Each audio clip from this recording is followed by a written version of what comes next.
قال اللہ تبارک و تعالی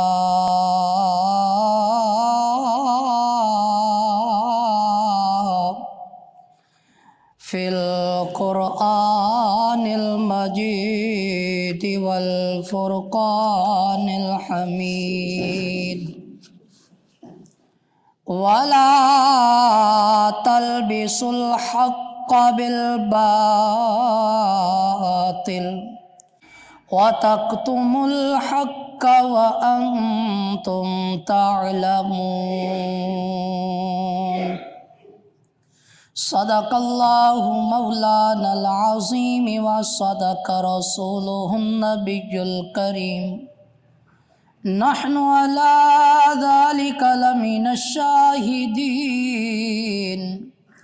والحمد للہ رب العالمین۔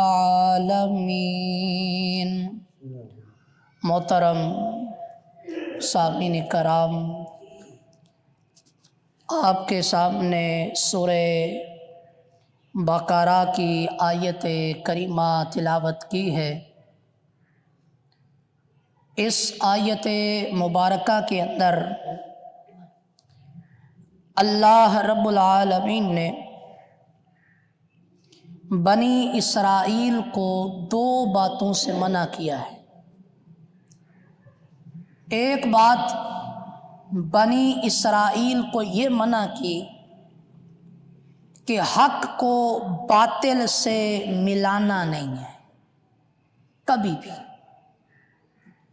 اور دوسری بات یہ ارشاد فرمائی کہ حق بات کو چھپانا بھی نہیں ہے۔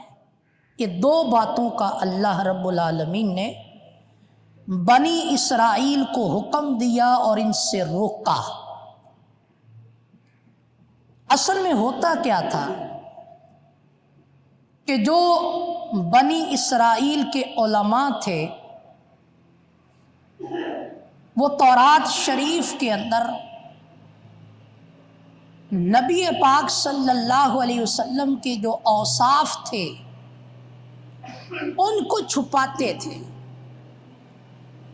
اور جو حقیقت میں نبی پاک علیہ السلام کے اوصاف تھے ان میں کچھ اوصاف میں رد و بدل کرتے تھے، یعنی حق کے ساتھ باطل کو ملا دیا کرتے تھے۔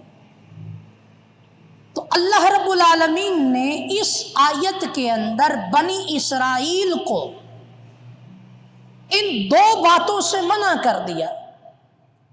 ایک تو حق کے ساتھ باطل کو نہیں ملانا، اور دوسری بات فرمایا حق کو چھپانا نہیں ہے۔ ذہنوں میں ایک بات پیدا ہوتی ہے کہ اس آیت مبارکہ کے اندر حق سے مراد کون ہے؟ تو ہم جب اس آیت کریمہ پر غور کرتے ہیں نا، تو اس آیت کریمہ میں حق کا جو لفظ ہے وہ دو مرتبہ استعمال ہوا۔ پہلے یہ فرمایا وَلَا تَلْبِسُوا الْحَقَّ بِالْبَاطِلِ، پہلے بھی حق کا لفظ استعمال ہوا، اور پھر دوسری مرتبہ فرمایا کہ تَكْتُمُوا الْحَقَّ وَأَنْتُمْ تَعْلَمُونَ، فرمایا تم جان بوجھ کر حق کو چھپاتے ہو۔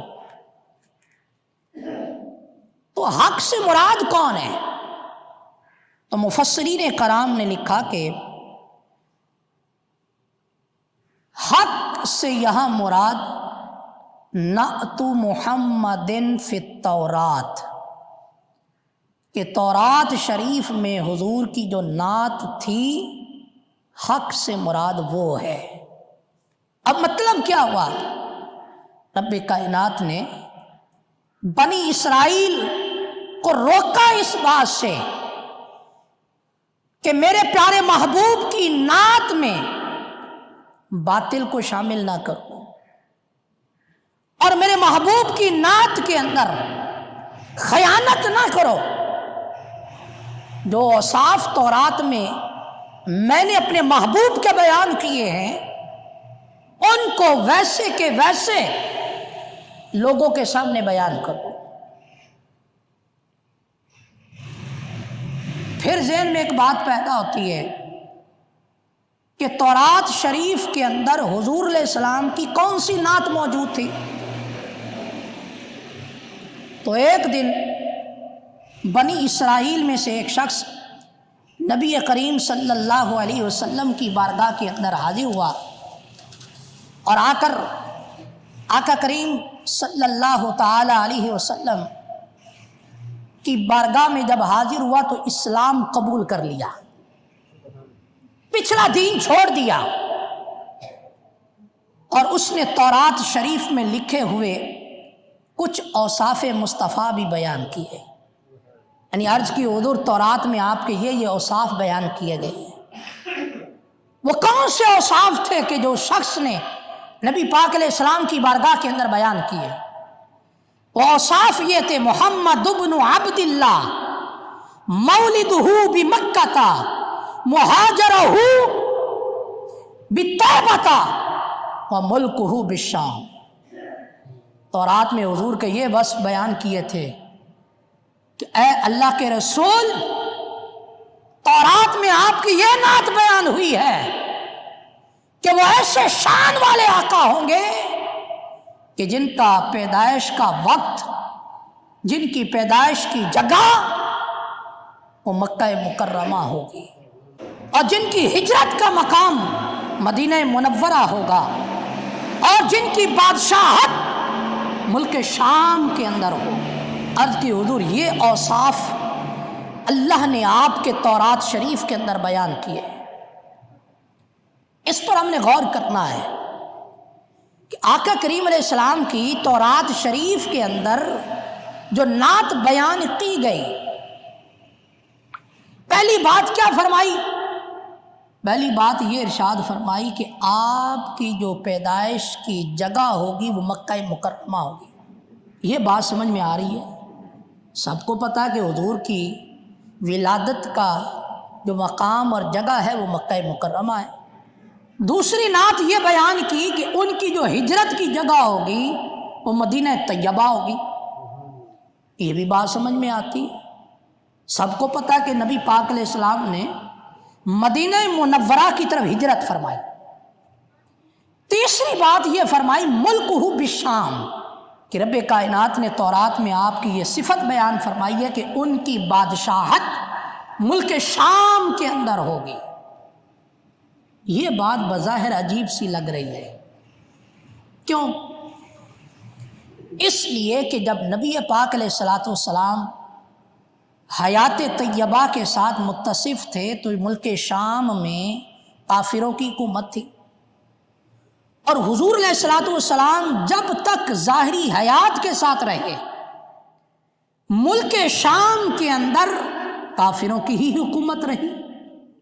بات سمجھ میں نہیں آ رہی کہ رب نے تورات کے اندر حضور کی یہ نعت بیان کی کہ آپ کی بادشاہت ملک شام میں ہوگی، جبکہ بظاہر تو ملک شام پر حکومت جو ہے آقا کریم علیہ السلام کے زمانہ اقدس میں تو کافروں کی رہی۔ یہ ایک ذہن کے اندر سوال پیدا ہوتا ہے۔ جب ہم غور کرتے ہیں اور اس سوال کو تاریخ کے اوراق کے اندر تلاش کرتے ہیں تو تاریخ ہمیں یہ بتاتی ہے کہ اگرچہ اس کے اندر بتایا یہ گیا کہ نبی پاک علیہ السلام کی بادشاہت ملک شام کے اندر ہوگی، مگر حقیقت اور جب باریک بینی کے ساتھ دیکھتے ہیں تو اس میں بہت ہی عظیم نقطہ چھپا ہوا ہے۔ اگر میں تھوڑی سی تاریخ بیان کر دوں تو نبی پاک علیہ السلام کے بعد پہلے جو خلیفہ بنے وہ حضرت ابو بکر صدیق رضی اللہ تعالیٰ عنہ بنے۔ ان کے زمانے کے اندر دارالخلافہ جو ہے وہ مدینہ منورہ تھا۔ ان کے بعد پھر حضرت عمر فاروق خلیفہ بنے، ان کے دور میں بھی دارالخلافہ مدینہ منورہ تھا۔ ان کے بعد حضرت عثمان غنی رضی اللہ تعالیٰ عنہ خلیفہ بنے، ان کے دور میں بھی دارالخلافہ مدینہ منورہ تھا۔ حضرت عثمان کے بعد حضرت علی خلیفہ بنے، تو حضرت علی کے دور کے اندر دارالخلافہ کوفے کو بنایا گیا، کوفے کو۔ اس کے بعد حضرت امام حسن مجتبی رضی اللہ تعالی عنہ کا دور آیا، تو آپ نے بھی دارالخلافہ کوفے کو بنایا۔ یہ 30 سال مکمل ہو گئے، اس کو کہتے ہیں خلافت کا زمانہ، کیونکہ یہ بات ذہن میں رکھیں کہ خلافت 30 سال تک رہی۔ حضرت امام حسن مجتبی کے بعد پھر حضرت امیر معاویہ رضی اللہ تعالی عنہ کا نمبر آیا، اور آپ اسلام کی تاریخ میں سب سے پہلے بادشاہ بنے، یعنی 30 سال تک خلافت رہی، اس کے بعد پھر بادشاہت شروع ہوئی، اور اسلام کی تاریخ میں سب سے پہلے بادشاہ وہ حضرت امیر معاویہ رضی اللہ تعالیٰ عنہ ہے۔ اور پھر اسلام کی تاریخ تو یہ بتاتی ہے کہ پہلے بادشاہ وہ حضرت امیر معاویہ تھے۔ جب حضرت امیر معاویہ بادشاہ بنے نا، تو ان کا دارالحکومت شام تھا، ان کا دارالحکومت شام تھا۔ تاریخ دانوں نے پھر لکھا کہ تورات کے اندر آقا کریم علیہ السلام کی جس بادشاہت کا ذکر ہے کہ آپ ملک شام کے بادشاہ ہوں گے، در حقیقت اگر دیکھا جائے تو وہ بادشاہت مصطفیٰ کا بیان تھا، کہ ظاہر میں لگ یہ رہا تھا کہ امیر معاویہ بادشاہ ہیں، ظاہر میں لگ یہ رہا تھا کہ بادشاہ کی کرسی پر امیر معاویہ بیٹھے ہیں، بظاہر لگ یہ رہا تھا کہ نظام امیر معاویہ چلا رہے ہیں، لیکن در حقیقت وہ بادشاہت نبی پاک علیہ السلام کی تھی۔ تو تورات میں جو حضور علیہ السلام کی نعت بیان ہوئی کہ ان کی بادشاہت شام میں ہوگی، وہ در حقیقت دیکھا جائے اگرچہ امیر معاویہ وہاں کے بادشاہ تھے، لیکن امیر معاویہ فنا فی الرسول تھے، فنا فی الرسول تھے۔ تو گویا کہ اشارہ یہ کیا کہ آپ کے خاندان کے اندر ایک امیر معاویہ آئیں گے جو اسلام کے سب سے پہلے بادشاہ ہوں گے، اور وہ ملک شام کو اپنا دارالحکومت بنائیں گے۔ لگے گا یہ کہ بادشاہ وہ ہے، مگر وہ در حقیقت بادشاہت مصطفیٰ کا بیان ہوگا۔ تو یہ علماء نے لکھا کہ اصل میں یہ اشارہ حضرت امیر معاویہ کی بادشاہت کی طرف تھا، اور یہ وصف حضور کا بیان کیا، کیونکہ یہ یاد رکھیں آقا کریم علیہ السلام کے جو صحابہ کا ذکر ہوتا ہے، اس میں جہاں صحابہ کی منقبت ہوتی ہے تو وہاں آقا کریم علیہ السلام کی نعت بھی ہوتی ہے۔ جب ہم حضرت ابوبکر صدیق کا ذکر کرتے ہیں تو ان کی منقبت تو ہے ہی، لیکن اس میں نعت مصطفیٰ بھی ہے۔ جب حضرت عمر فاروق کا ہم ذکر کرتے ہیں تو ان کی منقبت تو ہے ہی، لیکن اس میں نعت مصطفیٰ بھی ہوتی ہے۔ جب ہم حضرت عثمان کا ذکر کرتے ہیں ان میں ان کی منقبت تو ہے ہی، مگر اس میں نعت مصطفیٰ بھی ہوتی ہے۔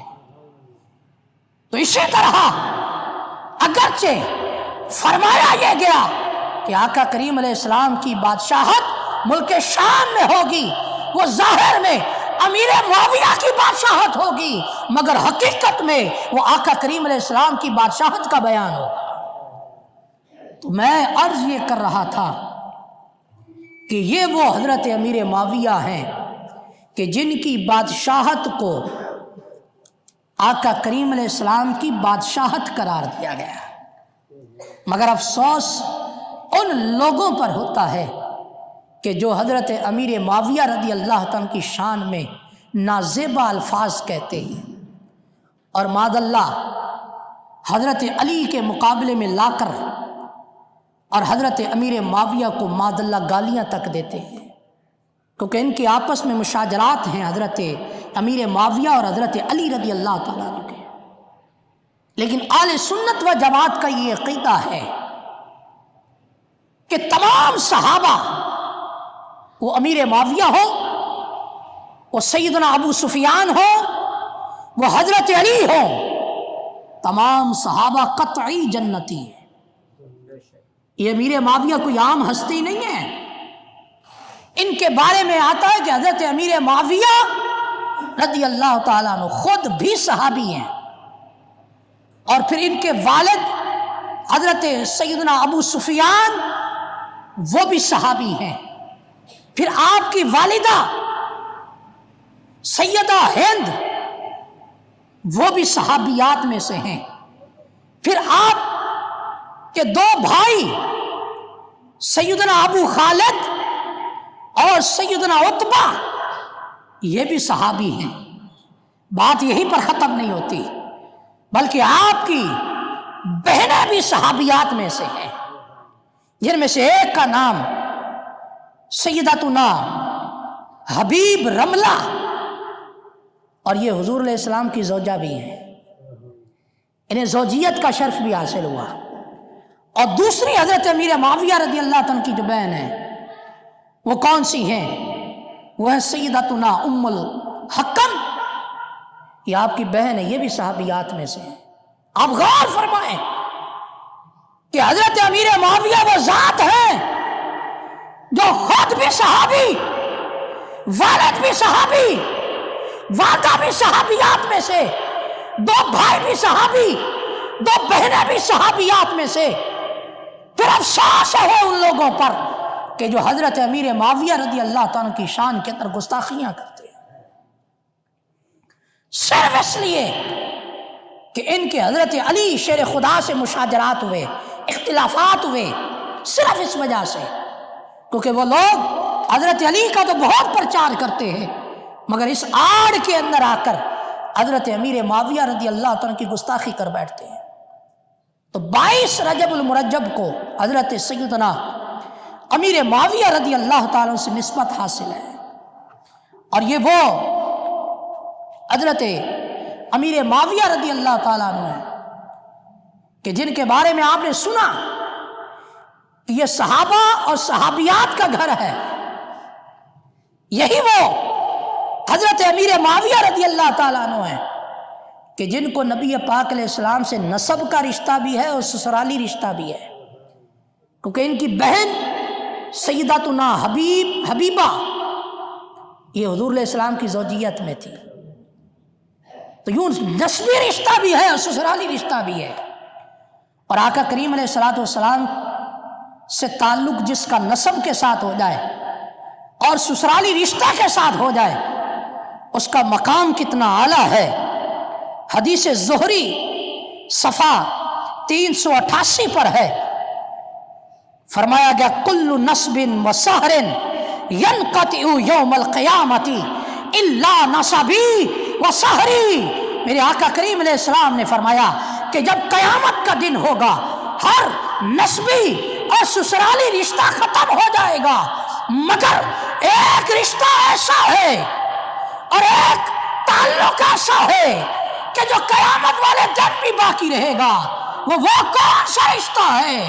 فرمایا وہ میرے ساتھ جس کو نسب کے اعتبار سے رشتہ ہو، وہ میرے ساتھ جس کو سسرال کے اعتبار سے رشتہ ہو، تو میرا نسب والا رشتہ بھی قیامت کو باقی رہے گا اور میرا سسرالی رشتہ بھی قیامت تک باقی رہے گا، اور میں قیامت تک بھی باقی رہے گا، قیامت والے دن بھی باقی رہے گا۔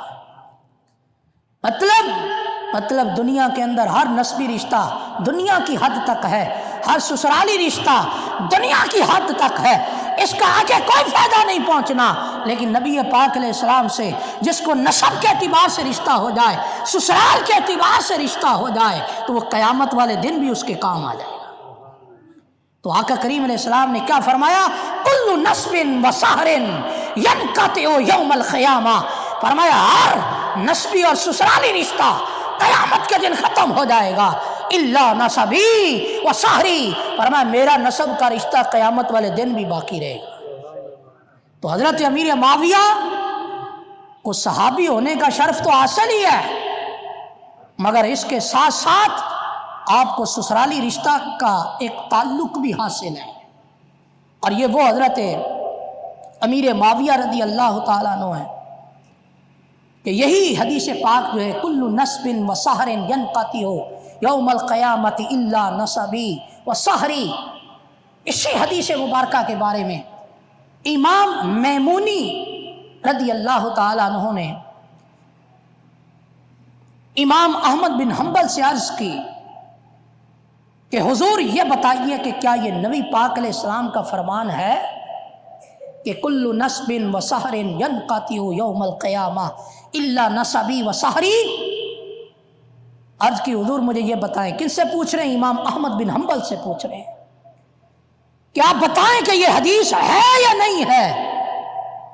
تو حضرت امام احمد بن حنبل رضی اللہ تعالی عنہ نے فرمایا بلا، فرمایا اے امام میمونی کیوں نہیں، یہ یقیناً آقا کریم علیہ السلام کا فرمان ہے۔ اس پر حضرت امام میمونی عرض کرتے ہیں قلت ھذہ لمعاویہ، کہتے ہیں میں نے کہا اے امام احمد بن حنبل کیا یہ فرمان جو ہے حضرت معاویہ کے لیے بھی ہے، کیا وہ بھی اس میں داخل ہے یا نہیں؟ تو جب یہ کہا نا کہ حضرت معاویہ اس کے اندر داخل ہیں یا نہیں، تو اس پر آپ نے فرمایا نعم لہو سحر و نسب، کہا کیوں نہیں، حضرت معاویہ کے لیے نسبی رشتہ بھی ہے اور سسرالی رشتہ بھی ہے۔ تو یعنی یہ کوئی حدیث ایسے نہیں ہے، امام احمد بن حنبل کہ اس پر تصدیق کی مہر ثبت ہے، اور پھر حضرت بشر بن حارث حافی رضی اللہ تعالیٰ ان کے استاذ تھے، حافظ الحدیث یاقوتۃ العلماء ولی کامل امام ابو مسعود معافی بن عمران، ادھر بشر بن حارث حافی کے استاذ تھے۔ آپ فرماتے ہیں کہ ایک آدمی میرے پاس آیا اور اس نے آ کر مجھ سے کہا یا ابا مسعود این عمر بن عبد العزیز من معاویہ بن ابی سفیان، اس نے آ کر عرض کی کہ اے ابو مسعود مجھے یہ بتائیے کہ عمر بن عبد العزیز حضرت معاویہ بن ابو سفیان کے مقابلے میں کیسے ہیں، کن کا مرتبہ زیادہ ہے؟ حضرت عمر بن عبد العزیز کا زیادہ ہے یا حضرت معاویہ بن ابو سفیان کا ہے؟ حالانکہ حضرت معاویہ بن ابو سفیان صحابی ہے، اور میں نے بتایا کہ پورا گھرانہ ہی صحابی۔ تو جب حضرت بشر بن حارث کے استاذ ابو مسعود معافی بن عمران نے یہ سنا فغضب من ذلک غضبا شدیدا، اب بہت زیادہ غصے میں آ گئے، بہت زیادہ غصے میں آ گئے، جلال آ گیا آپ پر، اور فرمایا وقال لا یقاس باصحاب رسول اللہ احد، فرمانے لگے تم کس مقابلے کی بات کرتے ہو، اللہ کے رسول کے صحابہ پر کیوں کسی کو قیاس کر رہے ہیں؟ کہا حضرت معاویہ بن ابو سفیان اور کہا عمر بن عبد العزیز، ان کا آپس میں تو مقابلہ ہی کوئی نہیں ہے، کیونکہ معاویہ بن ابو سفیان صحابی ہیں۔ اور پھر آپ نے حضرت معاویہ رضی اللہ عنہ کی شان بیان فرمائی۔ آپ کیا فرماتے ہیں؟ فرماتے ہیں کس مقابلے کی بات کرتے ہو؟ ارے معاویہ تو وہ معاویہ ہے، معاویہ تو صاحبہ و سحرہ و کاتبہ و امینہ علی وحی اللہ، وقد قال رسول اللہ دعو لی اصحابی و اصحاری ومن شبہم